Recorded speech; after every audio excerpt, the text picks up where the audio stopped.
बिस्मिल्लाहिर्रहमानिर्रहीम। Dear students, आज हम डेवलपमेंट ऑफ चिक्स का सेकंड लेक्चर का आगाज़ कर रहे हैं, जिसमें गुज़श्ता लेक्चर में हमने ब्लास्टुला की स्टेज तक कंप्लीट कर लिया था। हमने देखा था कि ब्लास्टुला किस तरह से बनता है, किस तरह से ब्लास्टोसील उसके बीच में कैविटी बनती है और दो लेयर्स डेवलप होती हैं। तो ब्लास्टुला के बाद जो नेक्स्ट स्टेज है वो गैस्ट्रुलेशन की होती है।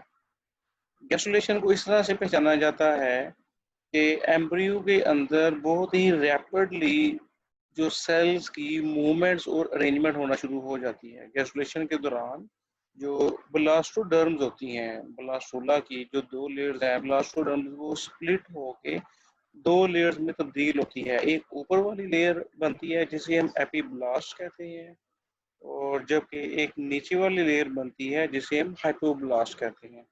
Upper layer is called as epiblast and lower layer of cell is called as hypoblast. और जो एपीब्लास्ट है ये बुनियादी तौर पे फ्यूचर की ये दो लेयर जिसने बनानी होती हैं, जो कि एक एक्टोडर्म है और दूसरी मीजोडर्म है। ये दो लेयर जिसने बनानी है एक्टोडर्म एंड मीजोडर्म।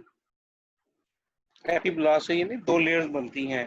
उसके अलावा जो हाइपोब्लास्ट है ये मेनली प्रिजम्पटिव है, यानी कि फ्यूचर में जाके इसने एंडोडर्म बनानी होती हैं, क्योंकि जो हाइपोब्लास्ट की जो सेल्स हैं वो पहले बाहर की तरफ यानी योग की सरफेस की तरफ ग्रो करती हैं, बाद में वो योग के इनवर्ड अंदर की तरफ वो मूव करना शुरू कर देते हैं, और जिससे वो एंडोथर्मल लाइनिंग या योग सैक बनाते हैं। जैसा ये इस मुकाम के ऊपर जो ब्लास्टोडर्म के जो सेंटर्स के अंदर सेल पाए जाते हैं वो योग से कुछ हद तक अलग भी हो सकते हैं। तो इन सेंट्रल सेल्स के नीचे कुछ फ्लूइड डेवलप होना शुरू हो जाता है, और वो फ्लूइड ये काम करता है कि वो योग से लेयर्स को ऊपर की तरफ उठा देता है। और जैसे ही ये लेयर्स योग से थोड़ा ऊपर की तरफ अप राइज पोजिशन में होती हैं, तो एक बड़ा क्लियर ट्रांसपेरेंट सा एरिया डेवलप होता है जिसे हम कहते हैं एरिया पेलोसिटा। जबकि जो ये तो सेंट्रल में बनता है ना एरिया पेलोसिटा, जबकि जो पेरिफेरल पार्ट है जो ब्लास्टोडर्म के साइड वाले एरियाज हैं, साइडों के ऊपर जो सेल एग्जिस्ट करते हैं, तो वहाँ पे जो सेल्स हैं वो योग से सेपरेटेड नहीं होते, यानी कि उसके साथ ही मौजूद होती हैं। तो जो सेल साथ मौजूद है उसे हम एरिया ओपेका कहते हैं। ये वाइट कलर का एरिया होता है जो कि लाइट को भी ट्रांसमिट करता है। तो इसी तरह जो ब्लास्टोडर्म की जो ऊपर वाली लेयर है, ये पहले भी बात बता चुका हूँ, अपर लेयर जिसे हम एपीब्लास्ट भी कहते हैं, एपीब्लास्ट से मेसोडर्म और एक्टोडर्म बनती हैं। अच्छा, अब ये मेसोडर्म एक्टोडर्म का लिंक है कि किस तरह से लिविंग ऑर्गेनिज्म के अंदर ब्रेन और स्पाइनल कॉर्ड डेवलप होती है। स्पाइनल कॉर्ड का जो प्रिमिटिव जो अर्ली डेवलपमेंटल स्ट्रक्चर होता है लिविंग ऑर्गेनिज्म के अंदर, उससे हम नोटोकॉर्ड कहते हैं। यानी रीढ़ की हड्डी को बनाने वाला स्ट्रक्चर नोटोकॉर्ड कहलाता है, और ये भी मेसोडर्म के साथ ही डेवलप हो जाता है। चिक्स के अंदर एम्फीबियंस की तरह सेल्स मेसोडर्मल सेल्स इन्वेजिनेट नहीं करते। एम्फीबियंस में मेसोडर्मल सेल्स इन्वेजिनेट होती हैं, वो अंदर की तरफ थोड़ा उसकी बैक साइड से एम्ब्रियो की दनसा शुरू हो जाती हैं, और बाद में वो सेंट्रल से थोड़ा उसकी टेल की तरफ जो है वो दोनों तरफ वो माइग्रेट करते हैं, और एक बारीक सी लाइन क्रिएट करते हैं जिसे हम प्रिमिटिव स्ट्रीक कहते हैं।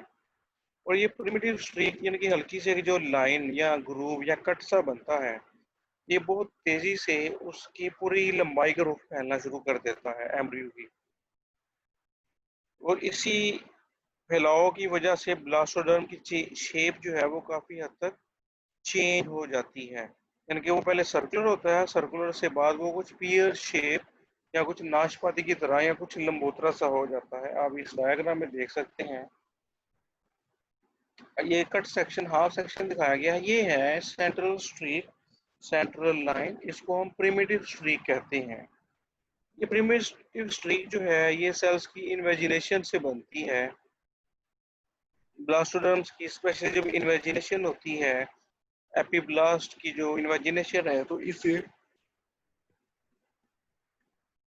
प्रिमिटिव स्ट्रीक बन जाती है। और ये प्रिमिटिव स्ट्रीक जो है ये पूरी एम्ब्रियो को लेंथ वाइज एक्सटेंड करती है, आगे की तरफ भी और पीछे तरफ की तरफ भी ये फैल जाती है।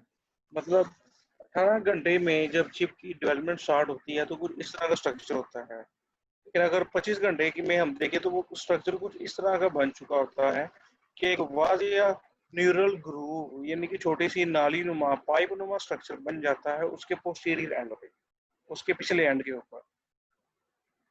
तो जबकि उसकी जो एपीब्लास्ट है, ये जो वाइट कलर की लेयर है, ये भी काफ़ी हद तक जो उसके स्किन का स्ट्रक्चर है जिसे हम सुपरफिशियल एक्टोडर्म कहेंगे, वो एक्टोडर्म को बनाना शुरू कर देती है।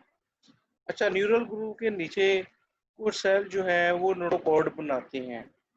नोटोकॉर्ड ही वो सेल्स हैं जो कि फ्यूचर में जाके वर्टिब्रल कॉलम जनरेट करेंगे चिक। और नीचे सारा जो येलो कलर का स्ट्रक्चर दिखाया हुआ है, इसका मतलब है येलो कलर का कि ये योग के ऊपर अटैच है ये स्ट्रक्चर। 18 घंटे पहले ये, उसके बाद 7 घंटे बाद 25 आवर्स जब होंगे उसके बाद ये स्ट्रक्चर बनेगा। और मजीद 3 घंटे के बाद जो न्यूरल ट्यूब है वो प्रॉपरली क्लोज हो चुकी होती है। जो सुपरफिशियल एक्टोडर्म है वो ऊपर से मुकम्मल तौर पे स्मूथ हो जाती है, बंद हो जाती है, प्रिमिटिव स्ट्रीक खत्म हो चुकी होती है और प्रिमिटिव स्ट्रीक जो है वो न्यूरल ट्यूब के अंदर कन्वर्ट हो चुकी होती है। और इसी तरह जो मेसोडर्म के कुछ सेल्स होते हैं वो इनवर्ड सेंटर में माइग्रेट करते हैं और वो फोरकट का प्रिमिटिव स्ट्रक्चर्स बना देते हैं। और साथ ही साथ कुछ लेयर्स इस तरह से स्प्लिट होती हैं कि पेरिकार्डियल स्पेस बनती है, सिलोमिक कैविटी बन जाती है। साथ ही कुछ हार्ट्स के रूमिनेंट्स फॉर्म के स्ट्रक्चर बन जाते हैं। उसके अलावा कुछ एक्स्ट्रा एम्ब्रियोनिक मेम्ब्रेन्स भी इसके अंदर डेवलप होना शुरू हो जाती हैं जो कि ग्रोइंग या डेवलपिंग चिक को या एम्ब्रियो को वो प्रोटेक्शन प्रोवाइड कर रही होती है। एक्स्ट्रा प्रोटेक्शन देने के लिए वो जो लेयर्स हैं वो वजूद में आ जाती हैं।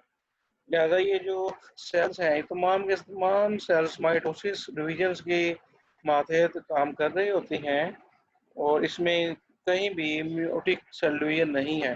और ये बहुत ही रैपिड सेल डिवीजन होती है जिसकी वजह से ये विद इन शॉर्ट टाइम जो है स्ट्रक्चर्स बहुत तेज़ी से ऑर्गेनोजेनेसिस या अपनी मॉर्फोलॉजी को अटेन कर रहे होते हैं।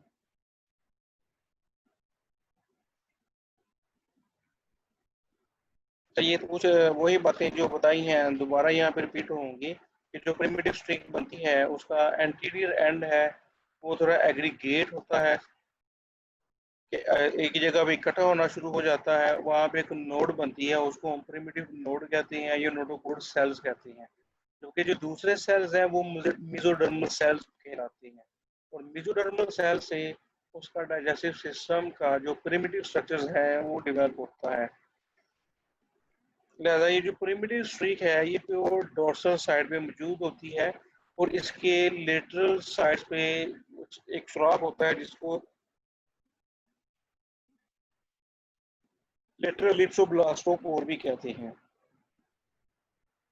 अच्छा, सेल जो है ये मुसलसल मूव कर रहे होते हैं, लेयर्स बना रहे होते हैं, ऑर्गन्स एक दूसरे से डिफरेंशिएट हो रहे होते हैं, एपीबुलस और हाइपोबुलस से सेल मूव करते हैं। उसके नतीजे में तो ग्रूव बन जाती है जिसे हम न्यूरल ग्रूव भी कहते हैं, आपको डायग्राम में भी दिखाया था। तो प्रिमिटिव स्ट्रीक जो है लेंथ वाइज तकरीबन का खत्म होना शुरू हो जाती है। प्रिमिटिव ग्रूव जो है इसकी लेंथ की वजह से इसको नाम दिया जाता है। और ये पूरे एनिमल की जो लेंथ वाइज है इसके यानी कि सर से लेके इसकी टेल तक ये एक्सटेंड कर रही होती है। अच्छा, स्फेलिक एंड के ऊपर ये ब्रेन का स्ट्रक्चर बनाना शुरू कर देती है जहाँ पे बहुत ही क्लोजली पैक सेल्स होते हैं और यहाँ पे सबसे पहले एक नोड बनता है जिसको हम हैंसन नोड कहते हैं। ब्रेन की जगह पे एक वाजिया नोड बनता है जिसको हम हैंसन नोड कहते हैं। ऐसा यहाँ पे स्पेशल जो है वो इनिशियल होती है सेल्स की और ख़ास तरह से सेल्स मूव करते हैं और इनवर्ड डायरेक्शन में मूव करने के बाद स्ट्रक्चर बनाते हैं। तो मेरा ख्याल है आज का सेशन जो है यहीं तक इसको क्लोज करते हैं। तो अगर किसी ने कोई क्वेश्चन पूछना हो तो व्हाट्सएप में मैसेज ड्रॉप कर दे। और आपको बल्कि पहले ही मालूम है कि जितने भी ये लेक्चर्स होते हैं हमारे, ये यूट्यूब चैनल पे अपलोड कर दिए जाते हैं। वहाँ से भी आप लोग इन लेक्चर्स को दोबारा टेलीकास्ट करके वहाँ से देख सकते हो। इवन कि जहाँ पे मुश्किल पेश आए तो आप वहाँ से अपनी मर्जी की पोजीशन पे भी शिफ्ट कर सकते हो, उसको रिवर्स या बैक करके आप अपने लेसन को रिपीट कर सकते हो, दोबारा सुन सकते हो। लेकिन इसके बावजूद अगर आप लोगों को परेशानी दरपेश होती है तो आप मेरे साथ फ़ोन पे भी कांटेक्ट कर सकते हो। तो लेकिन बहरहाल पहले अपनी भरपूर कोशिश किया करो आप लोग, ताकि जो ऑनलाइन रिसोर्सेज और मटेरियल आपको दिए गए हैं आप उनसे मदद लेते हुए अपने लेक्चर्स को तैयार कर लिया करो। चलिए इजाज़त दें, इंशाल्लाह ताला नेक्स्ट सेशन में आप लोगों से मुलाकात होगी। अपना ख्याल रखिएगा। ओके, अल्लाह हाफ़िज़।